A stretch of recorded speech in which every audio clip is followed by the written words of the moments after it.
সহজে খুঁজতে চান সেক্ষেত্রে আপনি এই যে এখানে মেনু বারটা দেখতে পাচ্ছেন, এখানের উপর একটা ক্লিক করে একটু নিচের দিকে স্ক্রল করলে আপনি ট্রান্সলেট অপশন। আসসালামু আলাইকুম, হ্যালো এভরিওয়ান। আজকের ভিডিওতে আপনাদেরকে আমি দেখাবো কিভাবে আপনারা জটিল কঠিন কোনো ইংলিশকে সহজেই বাংলা করে আবার ইংলিশে আপনারা কিভাবে উত্তর দিবেন। বাহিরের ক্লায়েন্টদের সাথে কথা বলার ক্ষেত্রে কিন্তু ইংলিশটা অত্যন্ত গুরুত্বপূর্ণ বিষয়। অথবা আপনি ফেসবুক, ইউটিউব কিংবা যে কোনো আদার্স বিষয়ে যদি আপনারা কাজ করতে যান সেক্ষেত্রে কিন্তু ইংলিশের ব্যবহারটা দেখবেন। ইংলিশটাকে আপনারা যদি না বুঝতে পারেন সেক্ষেত্রে কি করবেন, জাস্ট ওইটাকে ধরে কপি করবেন, কপি করে নিয়ে আসবেন, এসে এখানে পেস্ট করবেন। আমি আপনাদেরকে বাস্তবিকভাবে দেখিয়ে দিচ্ছি কিভাবে সেই প্রসেসগুলো আপনারা মেনটেন করবেন। এখানে একটা ইংলিশ লেখা দেখতে পাচ্ছেন। আপনি ওয়েবসাইটে আসছেন, আসার পরে এই ইংলিশ লেখাটাকে কি করবেন, আপনি বাংলা বুঝতেছেন না এখানে কি লেখা আছে, এটাকে আপনি জাস্ট কপি করবেন। কপি করে আপনি কোথায় চলে যাবেন, আপনি চলে যাবেন যেখানে গুগল ট্রান্সলেটটা আপনি ওপেন করেছেন সেই গুগল ট্রান্সলেটে গিয়ে এটাকে লেখাটাকে পেস্ট করে দিবেন। লেখাটাকে পেস্ট করে দেওয়ার পর এখানে সিলেক্ট করবেন বাংলা,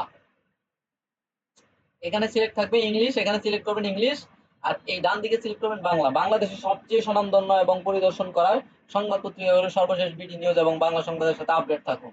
রাজনীতি, বিনোদন, খেলাধুলা, এই যে পুরো বিষয়টা কিন্তু আপনি বাংলা কনভার্ট করে আপনি দেখতে পারতেছেন। তো এইটা আপনি গুগল ট্রান্সলেটটা কিভাবে ব্যবহার করবেন, গুগল ট্রান্সলেটটা ব্যবহার করতে হবে আপনি এখানে ট্রান্সলেট লিখতে পারেন। এখানে যদি ট্রান্সলেট লিখেন সেক্ষেত্রেও চলে আসবে এটা। আর যদি আপনি আরো সহজে খুঁজতে চান সেক্ষেত্রে আপনি এই যে এখানে মেনু বারটা দেখতে পাচ্ছেন, এখানের উপর একটা ক্লিক করে একটু নিচের দিকে স্ক্রল করলে আপনি ট্রান্সলেট অপশনটা কিন্তু পেয়ে যাবেন। আপনি এখান থেকে বিশ্বের যে কোনো মানুষের সাথে আপনি কথা বলতে পারবেন গুগল ট্রান্সলেটটা ব্যবহার করার মাধ্যমে।